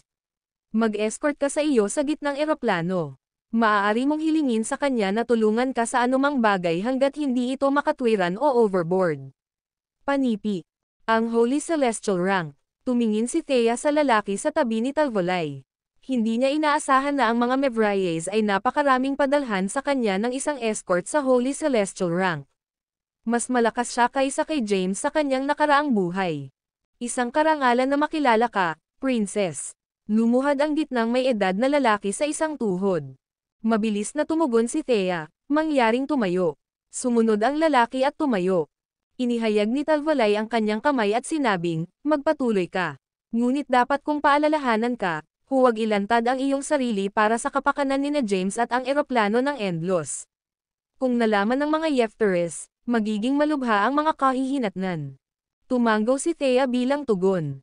Hayaan mo, Princess, sabi ng gitnang may edad na. Mabilis na umalis si Thea sa lugar at sumugod sa gitnang eroplano nang walang pag-aatubili. Ang video na ito ay edited by Urban Storytelling. Kabanata 5266. Marami ng mga alagad ng Mount Caden ay bumalik sa kani-kanilang mga sekta at humiling ng maraming mga halamang gamot. Ang iba't ibang mga puwersa ay labis na nasisiyahan matapos malaman na maaari nilang ipagpalit ang ilang mga halamang Empyrean para sa sining ng Fimsurge. Mabilis nilang inihanda ang lahat ng kanilang mga halamang gamot upang makuha ang Fimsurge art at pagtuturo ni James. Sa likuran ng Mount Caden, binigyan ni Aurelius si James ng isang kayamanan ng imbakan na may ngiti at sinabing, ang mga halamang Empyrean ay narito, ang Peakmaster. Dapat itong sapat upang manggal-akal para sa sining ng Fimsurge at ang iyong gabay sa paglilinang nito. Panipi. Kinuha ni James ang kayamanan ng imbakan at napatunayan ito sa kanyang zen. Pagkatapos, sumagot siya ng malakas, oo. Sapat na. Susunod. Si Aurelius ay marunong humakbang. Lumapit si Wab mula sa Elysium Hall at nagbigay din ng kayamanan ng imbakan. Mabilis na naskan ito ni James at sinabi, MHM. Ito ay sapat na. Sino ang susunod? Ang mga alagad ng Mount Caden ay nagpakita ng kanilang mga halamang gamot sa Empyrean. Inalis ni James ang Empyrean herbs na may kasiyahan at sinabing, pagkaraan ng 3 araw, personal kong gaganapin ang isang lektura sa dojo ng Mount Caden upang turuan ang arte ng Fimsurge. Gayunpaman, nasa ika-4 na yugto lamang ako ngayon. Kaya, maaari lamang akong magturo hanggang sa ika-4 na yugto. Ang kanyang mga salita ay nasisiyahan sa lahat ng naruroon. Kaagad pagkatapos, umalis si James upang hanapin si Gawis at ang iba pang mga kasama, na nagtatanim. James. Sa sandaling lumitaw si James, ang apat sa kanila ay tumigil sa kanilang paglilinang. Kinuha ni James ang mga halamang gamot na nakuha niya, ipinamahagi ang mga ito, at sinabi, dapat itong sapat para sa iyo na maabot ang ranggo ng Petit Celestial. Itigil ang paglilinang sa ngayon. Pagkaraan ng 3 araw, magtungo sa dojo. Magtuturo ako ng sining ng FemSurge. Natuwa ang kanyang mga kasama. Nagpatuloy si James, na nagsasabing, pagkatapos ng lektura, kakailanganin kong iwanan ang Ju Academy para sa isang habang. 4 na hindi mo ako kasama, kaya linangin lang dito. Saan ka pupunta? Tanong ni Zavis. Sumagot si James, inanyayahan ako ng Supremacium na makita ang Supremas Lotus ng buong pamumulaklak. Inanyayahan nila ang ilang mga powerhouse mula sa Ju Academy hanggang sa Supremacium upang humanga sa kagandahan nito. Hiniling ni Sir Zimal na dumalo sa akin ang kaganapan. Nakikita ko. Tumigil si Zavis sa pagtatanong sa kanya. Hindi mo ba nais na panatilihin ang ilan sa mga halamang ito ng Empyrean sa iyong sarili? Tanong ni Taran. Binigyan sila ni James ng masaganang mga halamang gamot, at makakapasok sila sa ranggo ng Petit Celestial sa isang napakaikling panahon. Tumugon si James, hindi ko na kailangan ngayon. Ako na ang nakatatanda sa Ju Academy. Sa palagay mo ba ay kulang ako ng mga halamang gamot? Ang pangunahing prioridad ngayon ay para sa iyo na mabilis na mapabuti ang 4. Huwag kang mag-alala tungkol sa aking ranggo ng paglilinang. Tiyak na panatilihin ko kayong mga lalaki. Panipi. Matapos ang pag-uusap sa kanyang mga kasama, umalis si James upang maghanda para sa kanyang lektura para sa mga alagad ng Mount Caden, na nagpakita sa kanya ng mga halamang gamot. 3 araw ay lumipad sa isang kisap mata ng isang mata. Maaga ng umaga, ang mga alagad na nagbayad ng mga halamang gamot sa Empyrean upang marinig ang lektura na napuno ng dojo ng Mount Caden. Swoosh! Isang light ray ang nahulog mula sa kalangitan at nagbago sa tao. Natuwa ang mga alagad matapos lumitaw si James. Ang supernatural na kapangyarihan ng Ju Academy, ang FemSurge Art, ay isa sa nangungunang 10 sa loob ng hindi mabilang na mga eroplano. Mula noong sinaunang panahon, walang sino man maliban sa tagalikha nito ang maaaring linangin ito sa pinakamataas na yugto. Mayroon lamang 2 tao na nakarating sa ika-4 na yugto ng FemSurge Art, kasama si James. Maging ang kasalukuyang headmaster ng Ju Academy ay nakarating lamang sa unang yugto ng FemSurge Art. Kaya, ang mga alagad ay lubos na nasisiyahan tungkol sa paglilinang ng arte ng FemSurge. Si James ay casual na kumalas sa kanyang kamay at tinawag ang maraming malalim na mga inscription. Ang video na ito ay edited by Urban Storytelling. Kabanata 5267. James ay ipinaliwanag ng detalyado ang sining ng FemSurge. Gayunpaman, wala siyang pakialam kung naintindihan ito ng mga alagad ng Mount Caden. Hanggat natapos niya ang lektura, matapos ang kanyang gawain. Nag-iisa sila upang malaman ang natitira. Matieg ang ipinaliwanag niya sa kanyang madla, simula sa unang inskripsyon ng FemSurge. Pagkatapos, napunta siya kung paano linangin ang unang yugto ng FemSurge Art hanggang sa ika-4 na yugto. Ang mga alagad ng Mount Caden ay nakaupo sa isang posisyon ng lotus sa dojo. Marami sa kanila ay may mga frowns, at ang iba ay malalim sa pag-iisip. Matapos ni James ang lektura, tumigil siya sa pakikipag-usap at tahimik na naiwan, hindi nais na abalahin ang mga alagad mula sa pag-unawa sa kanyang pagbabahagi. Sa susunod na sandali, lumitaw siya sa labas ng Ju Academy. Bigla, gumawa siya ng isang matalim na pagliko at tumingin sa likuran niya. Swoosh! Ang isang medyo gwapong gitnang may edad ay lumitaw. Binati siya ni James ng magalang, na nagsasabing, Sir Lemuel. Inalis ni Lemuel ang kanyang kamay at sinabing, maaari mong ihulog ang mga formalidad. Tawagin mo lang akong Lemuel. Sige, Lemuel. Maliwanag na ngumiti si James. Sinabi ni Lemuel na nakangiting, napanood ko ang iyong lektura ngayon, at dapat kong sabihin na ang iyong kakayahan sa pag-unawa ay kahanga-hanga. Matagal kong ginugol ang paglikha ng mga inscription ng FemSurge at pagkumpleto ng sining ng FemSure. Ang mga average na magsasaka ay mahahanap ito ng hindi kapani-pani walang matigas na maunawaan, ngunit naintindihan mo ng lubusan sa isang maikling panahon. Namangha ako. Panipi. Lihim na napanood ni Lemuel ang panayam ni James at nagkaroon ng malaking paghanga kay James. Tumugon si James, "Ako ang tagalikha ng Genesis Path na banal na kasulatan, pagkatapos ng lahat. Nakita ko ang maraming mga inskripsyon dati, at walang mga inskripsyon na hindi ko maintindihan. Hindi masyadong mahirap para sa akin na maabot ang ika-4 na yugto ng Filmsurge art." Panipi. Habang nakikipag-chat, iniwan nila ang Jew Academy at nagtungo sa Supremacium sa gitnang eroplano. Ang Supremas Lotus ay isang mahusay na kayamanan, Lemuel. Kung maaari mong makuha at pinuhin ito, ang iyong lakas ay tataas ng malaki. Nagulat, sinabi ni Lemuel, "Nakikita mo ba ang Supremas Lotus? Huwag mo ring isipin ito. Hindi kita tutulungan. Sinamahan ko lang kayo dahil nanatili ako sa Jew Academy ng masyadong mahaba at nais kong gamitin ang pagkakataong ito upang maglakad-lakad." Panipi. Tinanong ni James, "Ikaw ay nasa maagang yugto ng Holy Celestial Rank, di ba?" Totoo na sinabi ni Lemuel, "Oo. Sa aking kasalukuyang ranggo, mahirap na mapabuti pa. Nais kong maglakbay sa kalaliman ng madilim na mundo upang ituloy ang isang mas mataas na ranggo. Gayunpaman, naramdaman kong nag-aatubili na umalis." "Bakit?" "Dahil sa Jew Academy." Tumanggi si Lemuel na sumagot. Ang dalawa ay tahimik na sumulong at hindi nagtagal ay dumating sa kataas-taasang universo, kung saan matatagpuan ang Supremacium. Ang kataas-taasang universo ay malakas sa gitnang eroplano. Nang makarating sila, isang kaaya-aya na halimuyak na naglalaman ng malakas na enerhiya ng langit at lupa ay sumisid sa hangin. Ang enerhiya ay nagmula sa Supremas Lotus. Ang Supremas Lotus ay mahirap makuha, at kapag ito ay matanda, ang halimuyak nito ay maaaring kumalat sa isang buong universo. Tumayo si James sa walang bisa ng universo at tiningnan ang Supremacium na sentimentally. Pinapikit niya ang kanyang mga kamao at naisip sa kanyang sarili, "Ibabalik ko ang nawala sa akin." Ang video na ito ay edited by Urban Storytelling. Kabanata 5268. James ay maraming dumaan sa kanyang isip pagkatapos bumalik sa pamilyar na lugar. "Ano ang iniisip mo? Hayaan mo." Ginambala ni Lemuel ang kanyang mga saloobin.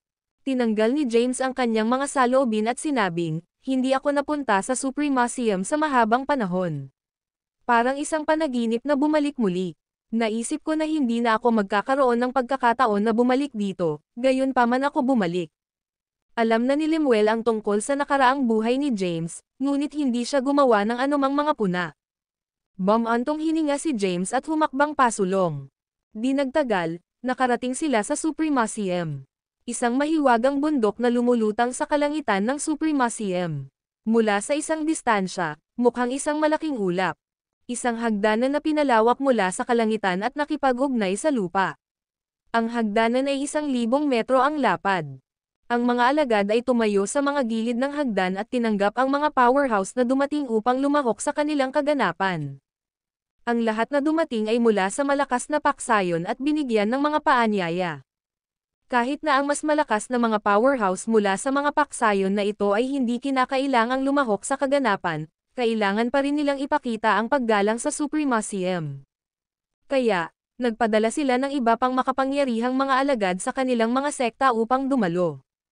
Supremas Lotus Bloom. Si James ay hindi naglakas loob na kumilos ng walang pag-iingat sa Supremacium at marunong sumali sa pila. Iyon ang bagong itinalagang nakatatanda ng Jew Academy. Panipi. Kahit na hindi ako pumunta sa pagtatasa ng disipulo ng Jew Academy, narinig ko ang 49 na natagpuan at naintindihan ang arte ng Filmsurge.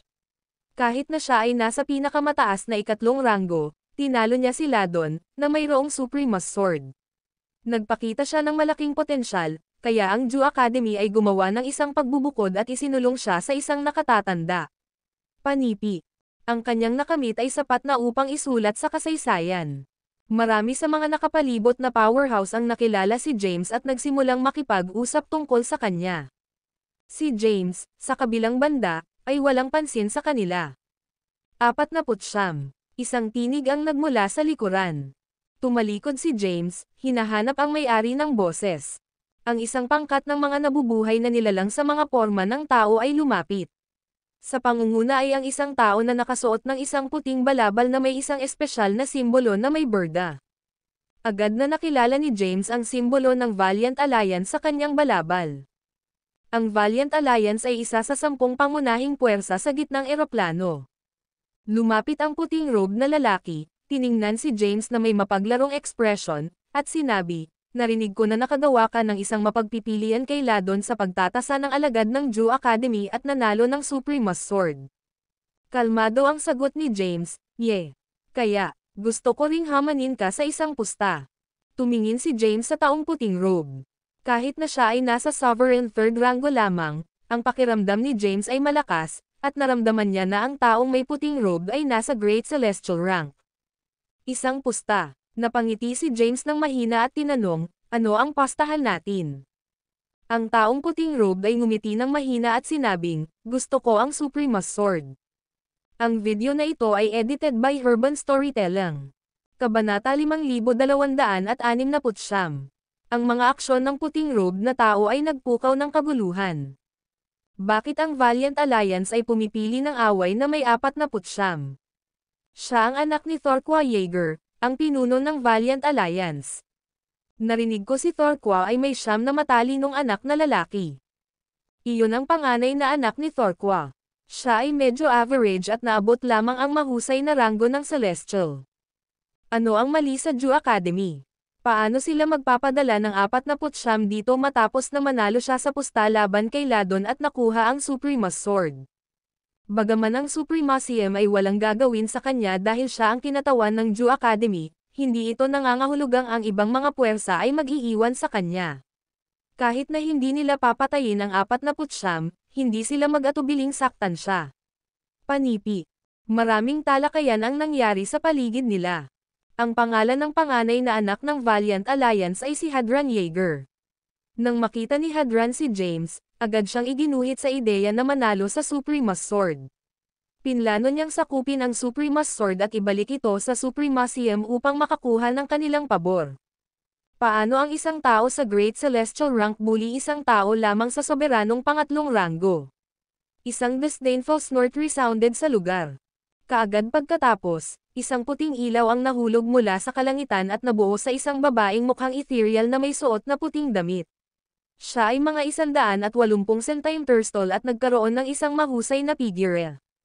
Ms. Inez. Kapag napansin ng mga nabubuhay na nilalang ang babae, binati nila siya ng magalang. Ang babae ay walang iba kundi ang master ng Jarnija Valley na si Inez Hakat. Si Inez ay nasa rurok ng Marshal Celestial Rango. Sa lahat ng mga eroplano, isa siya sa pinakamalakas. Tulad ng kung paano siya inihambing sa iba pang mga powerhouse, walang nakakaalam dahil ang mga nangungunang powerhouse ay hindi pa talaga nagkaroon ng buhay at kamatayan ng mga duels sa bawat isa. Mabilis na lumapit si James kay Inez, hinawakan ang kanyang mga kamay, at sinabing, 49 ako mula sa Jew Academy. Ito ay isang karangalan na matugunan ang napakagandang binibini. Tumawa si Inez matapos na tinawag na isang binibini. Mas matanda ako kaysa sa iyo, brat. Ngunit gusto kong tinawag na isang binibini. Nagulat si Hadran upang makita ang Inez. Hindi niya maintindihan kung bakit ang isang maimpluwensyang figure ng gitnang eroplano ay magsasalita para sa isang tao sa pinakamataas na ranggo. Tumulong si Inez kay James dahil kay Sevara. Matapos sumali si Sevara sa Mount Kaidan, bumalik siya sa Jarnija Valley upang humingi ng ilang mga halamang gamot na Empyrean. Sinabi na maaari niyang palitan ang mga ito para sa sining ng FemSurge. Noon lamang nalaman niya ang tungkol kay James.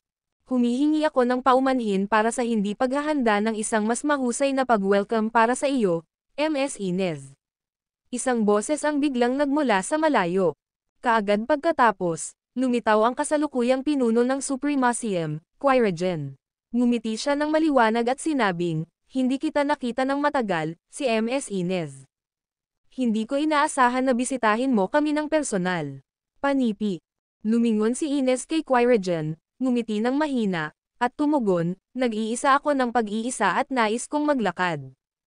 Hindi mo dapat kasangkot ang iyong sarili sa mga hinaing ng junior." Gumawa si Quirigen ng isang malugod na kilos. Nais ni Inez na magsalita, ngunit agad na nag-ambala si James, na nagsasabing, "Sige. Huwag kang mag-alala tungkol sa akin. Magiging maayos ako." Panipi. Si Inez ay sumulyap kay James at tahimik na sumunod sa Qui-Regen sa Supremacy-M. Matapos silang umalis, sa wakas ay nadama ni Hadran.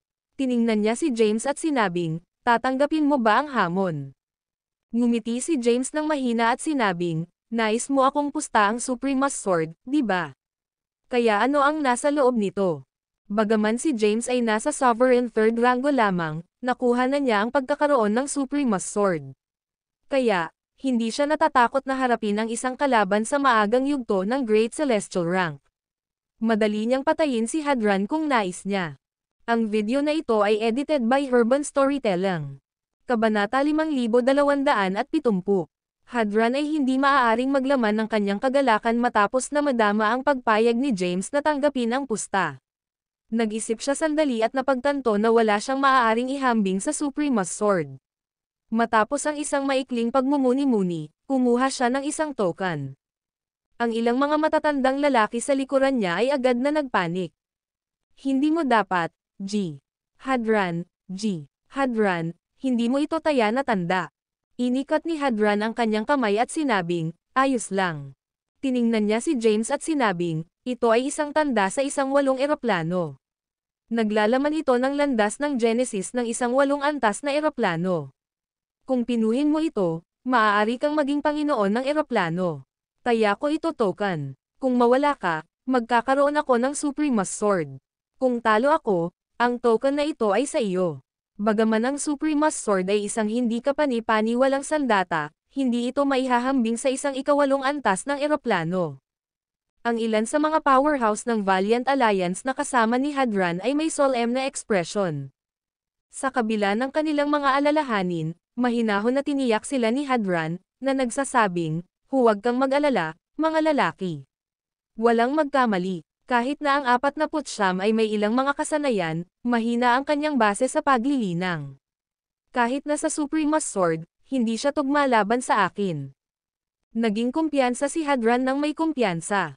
Isang 8 antas ng eroplano. Nabigla si James sa alok ni Hadran. Tumugon si James, tulad ng inaasahan mula sa Valiant Alliance. Naglalagay ka ng isang 8 antas ng eroplano sa linya ng madali. Tanggapin ko ang iyong hamon. Maaari kang magpasya kung paano magaganap ang hamon. Tumawa si Hadran at sinabing, mabuti. Gagamitin natin ang pinakadirektang paraan. Maglalaban tayo sa isang arena. Ang buhay o kamatayan ay magiging kapalaran. Tulad ng nais mo, sumang-ayon si James. Pumunta tayo sa arena ng Supremacy-M, sabi ni Hadran. Matapos magpasya sa anyo ng kanilang pusta at lugar, mabilis silang lumipat sa arena ng Supremacy-M. Ang mga pusta ay mataas, at nakakaakit ng maraming pansin. Tumayo sina Hadran at James sa loob ng arena, at isang malaking pulutong ang nagtipon sa labas upang mag-isip. Maging sina Qui-Regen at Inez ay dumating upang panoorin ang labanan. Sa labas ng arena, sumimangot si Inez at nagbulong, ang brat na ito ay labis na nasa sapawan ang kanyang sarili. Siya ay nasa soberanong pangatlong ranggo. Kahit na nilinang niya ang sining ng FemSurge, hindi siya naninindigan laban sa isang kalaban sa Great Celestial Rank. Mula sa paninindigan ni Inez, hinuhukay ni James ang kanyang sariling libingan. Kahit na sa FemSurge Art at ang Suprema's Sword, hindi niya maaaring makuha ang isang kalaban sa Great Celestial Rango habang nasa Sovereign 3rd rango lamang. Si Qui-Regen, sa kabilang banda, ay ngumiti ng mahina. Sinabi niya, ang bagong hinirang na nakatatanda ng Ju Academy ay medyo matapang. Gusto kong makita kung paano niya lalaban ang isang kalaban sa Great Celestial Rango. Panipi. Maraming mga powerhouse ang nagtipon sa labas ng arena, at ang karamihan sa kanila ay nasa Great Celestial Rango. Wala sa kanila ang maasahin sa mabuti kay James. Nakatayo si Hadran sa arena. Napanood ko ang iyong labanan sa Ladon. Dapat kong kilalanin na mayroon kang lakas upang labanan ang isang kalaban sa rango ng Petit Celestial matapos na itapon ang FemSurge Art. Gayunpaman, nasa rango ako ng Great Celestial. Kahit na nakuha mo ang Suprema's Sword, hindi ka naninindigan laban sa akin. Dapat mo lang akong ibigay sa tibak at maiwasan ang kamatayan. Panipi. Sumagot si James, Tiwala ka, hindi ba? Muling sinabi ni Hadran, ito ay isang piraso ng cake upang talunin ka. Ayaw kong patayin ka, Ngunit sa isang arena, hindi maiiwasan ang mga aksidente. Natatakot ako na hindi ko magagawang maglaman ng aking lakas, at baka papatayin kita sa aksidente. Mas mabuti na ibigay mo lang ang Suprema's Sword at maglakad palabas dito ng buhay. Panipi. Tiwala si Hadron sa pagkuha ng Suprema's Sword. Gayunpaman, medyo kalmado rin si James. Mayroon siyang Suprema's Sword, na may kakayahang agad na pumatay ng isang kalaban sa maagang yugto ng Great Celestial Rank. Bumalik sa Mount Kaidan, pinatay niya ang punong alagad ng Mount Waga ng Jew Academy na may isang suntok lamang. Bukod dito, ang punong alagad ng Mount Waga ay nakatuon sa paglilinang ng kanyang pisikal na katawan. Gayunpaman, sinaktan pa rin siya ni James.